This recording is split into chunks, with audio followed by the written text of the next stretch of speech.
नमस्कार मित्रों, मैं राजीव मिश्रा स्वैच्छिक दुनिया चैनल में आपका स्वागत करता हूं। और जैसा कि हमने आपसे पहले भी वादा करके रखा है, रोज़ हमारी यही प्रतिबद्धता रहती है कि आप घर से बाहर ना निकलें। प्रधानमंत्री जी द्वारा दिए गए जो उनका निर्देश है 3 तारीख तक लॉकडाउन में रहने का, उसका अक्षरशः पालन करें। और स्वैच्छिक दुनिया इसी कड़ी में अपना कर्तव्य निर्वहन करते हुए आप अपने घरों में बोर ना हो, आपको अपने घरों में उचित टिप्पणी मिलती रहे, उचित टिप्स मिलती रहे, इसके लिए हम रोज़ आपको नए नए विशेषज्ञ से मिलवाते रहते हैं। और इसी कड़ी में आज हमारे पास हैं श्री सुनील वाजपेयी जी, जो एक वरिष्ठ साहित्यकार हैं और प्रबंधक हैं Bharatiya Gyanpeeth junior high school Kidwai Nagar के। हम सबके लिए सर एक आइकॉन है, क्योंकि मेरी स्वयं की जो पढ़ाई लिखाई है वो भारतीय ज्ञानपीठ से है। जैसे सर हमारे साथ बैठे हैं और ऐसा ही लग रहा है कि मैं अपने ईश्वर से बात कर रहा हूँ। मैं आपको भी रूबरू कराता हूँ श्री सुनील वाजपेयी जी से। सर, आपका स्वैच्छिक दुनिया चैनल में बहुत बहुत स्वागत करता हूँ। और मैं ये जानना चाहता हूँ कि दिन भर स्कूल की व्यस्तता और बच्चों के भविष्य की चिंता करने वाले सुनील वाजपेयी जी का समय इस समय किस तरह कट रहा है?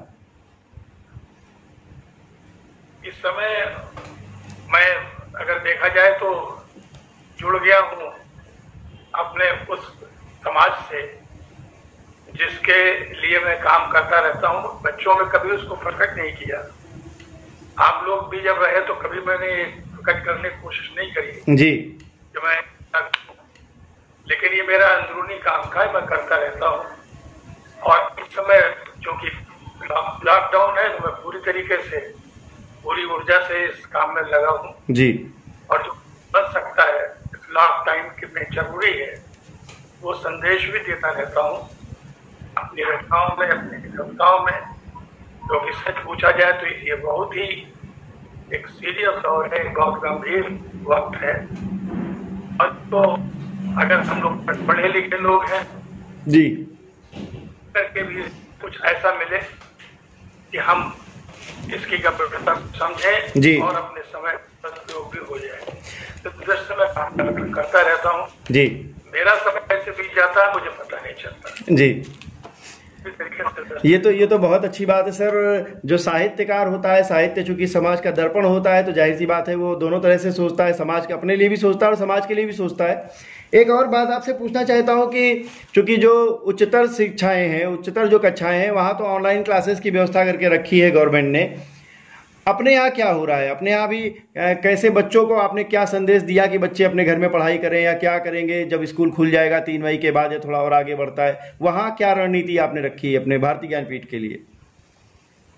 इस समय भी बेटा जो बंद स्थिति है हमारी, उसमें भी जी, जैसे हम यहाँ शुरू से ये चीज मार्क की होगी आपने जी कि हमने ये विद्यालय जो खोला था वो वास्तव में हाँ निम्न मध्यम वर्ग जी और मध्यम वर्ग के लिए ही खोला था जी ये दूसरी बात है कि इसमें उच्च वर्ग के लोग भी आए जी लेकिन अधिकांश लोगों के पास में जो रहा वो मध्यम वर्ग रहा जी और निम्न वर्ग के लोगों का एक समूह रहा जो अपने यहाँ शिक्षा प्राप्त करता रहा।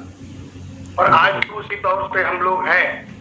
वहाँ समस्याएं आ रही हैं इंटरनेट की, और साथ में ये कि अगर हमने पूछा लोगों से जी कि भाई तुम्हारे यहाँ मोबाइल है, मोबाइल नंबर है कि नहीं है, जी, व्हाट्सएप पर बात हो सकती है कि नहीं हो सकती है, जी, तो कुछ चीज तो मिला जिनके पास में व्हाट्सएप नंबर है जी, लेकिन ऐसे में मिले जिनके पास नहीं है। नहीं होगा, बिल्कुल स्वाभाविक सी बात है। तो हम लोग जो है जी, फोन करके फोन बता देते हैं जी, और लोग जो हैं जी, तो उनसे हमने ग्रुप्स बना दिए हैं जी, और हम कुछ ना कुछ कोर्स बताते रहते हैं। जी, उससे उनका टाइम एंगेज रहता है जी, और रहता है। Something is better than nothing जी, जी। अच्छा सर, मैं ये बिल्कुल मानने को तैयार हूं कि आपने जैसा कहा कि हमने निम्न मध्यम वर्गीय बच्चों के लिए स्कूल खोला है, और प्रायः जूनियर कक्षाओं में ऐसा होता भी है। बहुत सारे स्कूल ऐसे हैं। तो आपकी राय में सबके पास एंड्रॉयड फ़ोन नहीं होगा, सबके पास व्हाट्सएप की फैसिलिटी नहीं होगी, और हो सकता है सबसे संपर्क भी ना हो पा रहा हो। तो जब 3 तारीख के बाद लॉकडाउन खुलेगा या थोड़ा सा और आगे खुलेगा, तो क्या हमारी ऐसी रणनीति बन रही है कि हम थोड़ा सा तेज कक्षाओं को चलाएंगे या हम सेशन पूरा कर लेंगे? क्योंकि मुझे तो सेशन लेट होता भी दिख रहा है कहीं ना कहीं। इस पे क्या सोचते हैं आप, या बाकी स्कूलों को क्या करना चाहिए, क्या क्या राय बना के रखी है इसे अपने?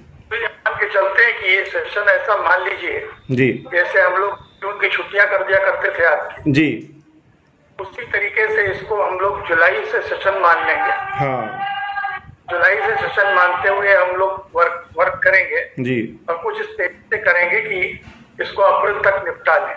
कोशिश यही रहेगी जी। अब फिर भी बहुत कुछ छूटेगा, नुकसान तो बच्चों का हो ही रहा है। जी, जी, जी, जी, और देखना है उसको कैसे हम लोग मैनेज करते हैं। जी, इस पर चिंतन चल रहा है हमारा, जी। और सफलता मिलेगी ऐसा हम सोचते हैं। तो लोग लॉकडाउन में रहें, अपने घरों में सुरक्षित रहें, ऐसा कोई संदेश आप देंगे? लॉकडाउन इसके लिए तो हम यही कहेंगे कि उस समय देख करके बड़ी निराशा होती है। जी, हमारे प्रधानमंत्री जी आग्रह करते हैं और उनकी बात लोग सुनते भी हैं, ऐसा नहीं कि सुनते नहीं। जी, लेकिन एक बहुत बड़ा परसेंटेज ऐसा भी है जो नकारने की कोशिश करता है, जानते बूझते आग में हाथ डालने की कोशिश करता है। जी, जैसे आपने देखा हो, कहते भाई तम्बाकू मत खाइए, हाँ, लोग गुटखा खाते ही, जी, लोग कैंसर हो जाएगा, फिर भी ये मानवीय प्रवृत्ति है। जी, लेकिन हमें दृढ़ इच्छा शक्ति के साथ उस पर काबू करना होता है। जी, और इच्छा शक्ति की कमी है जी, जो हमको सबको दिखाई देती है। जी, और जब इन डंडे चलते हुए देखते हैं तो हमें तकलीफ होती है। जी, तो पुलिस जो रोल कर रही है, जी, पुलिस का रोल बहुत अच्छा है, स्तुत्य है।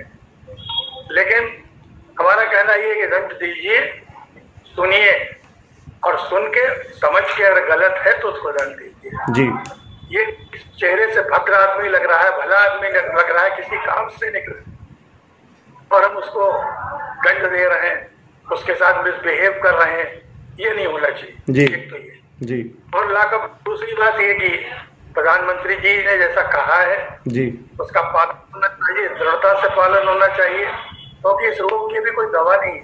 जी, दवा में रहना, घर में रहना चाहिए। जी, ये मेरा अपने सारे उस समाज से जी, कहना है। जी, तो इस वीडियो को देख। जी, चलिए, बहुत अच्छी बात है सर। अब तक आपने न जाने इस समाज को कितने बहुत गंभीर पदों पे आसीन व्यक्तियों को दिया है। ऐसे भारतीय ज्ञानपीठ से न जाने कितने कितने आपने अपने संरक्षण में अपने कहना चाहिए संस्कार दे के उन्हें बाहर निकाला है। तो जाहिर सी बात है, इस नई पारी में जब लॉकडाउन में आप साहित्य की ओर पूरा रुझान किए हैं, साहित्य की ओर पूरा आपने दिमाग लगा के रखा हुआ है, तो मैं चाहता हूं कि हमारे दर्शकों को वो जो आपके नए क्रिएशन है या जो दोहे हमने अभी तो फेसबुक पे बहुत सारे आपके पढ़े हैं, मैं चाहता हूं उनमें से कोई जो है रचना आप हम लोग को सुनाएं।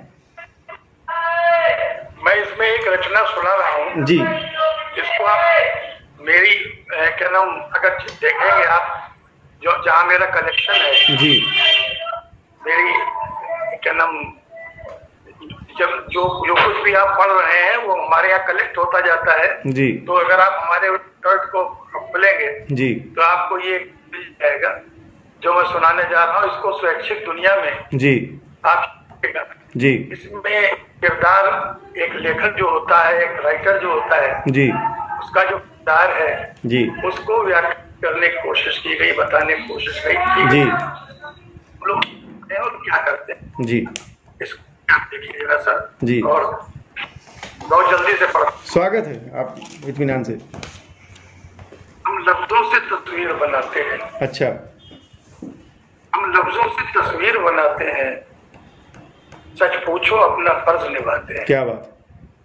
हम लफ्जों से तस्वीर बनाते हैं, सच पूछो अपना फर्ज निभाते हैं।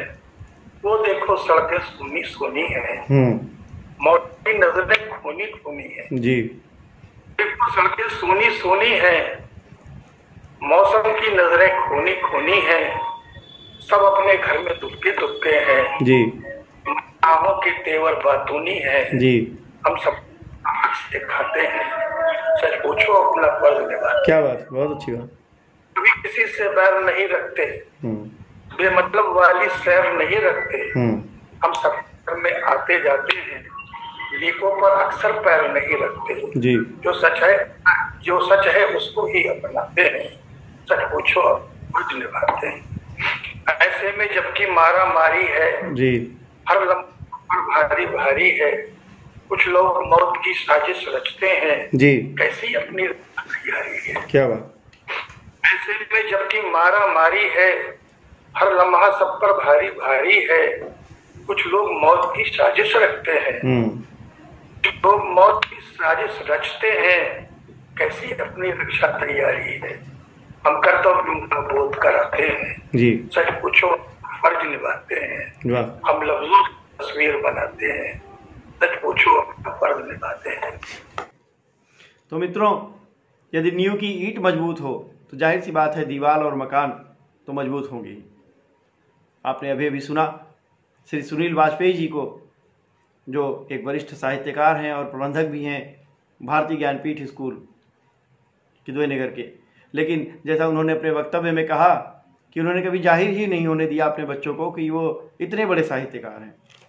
और लॉकडाउन जैसी व्यवस्था में जब वे अपने घर पे हैं तो उन्होंने साहित्य रचना के प्रति पूरी शिद्दत से, पूरी गंभीरता से अपना समय व्यतीत करने की ठानी और अच्छी अच्छी रचनाएं उन्होंने रच डाली।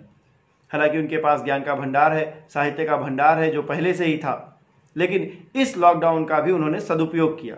तो जब हमारे समाज के ऐसे प्रेरक तत्व अपने समय का सदुपयोग घरों में रहकर उन प्रतिभाओं के लिए, उन इच्छाओं के लिए जो काम उनके अधूरे थे उसको पूरा करने के लिए कर सकते हैं, तो जाहिर सी बात है हम और आप भी उसमें अछूते नहीं हैं। हमारे पास भी बहुत सारा ऐसा कुछ मन में इच्छा होगी जिसे हमको पूरा करना होगा, जिसे हम पूरा करना चाहते होंगे।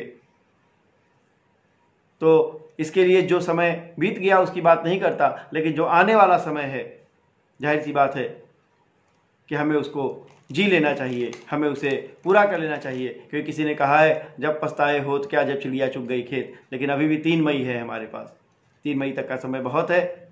उठिए, लिखिए या अपनी तमाम अभिव्यक्ति जिन्हें आप चाहते हैं पूरा करें, आप उन्हें पूरा करिए। और यदि कुछ ऐसा है जिसे आप वीडियो मोड में शूट करके हमारे पास भेजना चाहें तो शैक्षिक दुनिया आपके उस तमाम क्रिएटिविटी का स्वागत करता है। आप भेजिए, आपके इंतजार में। राजीव मिश्रा, शैक्षिक दुनिया से।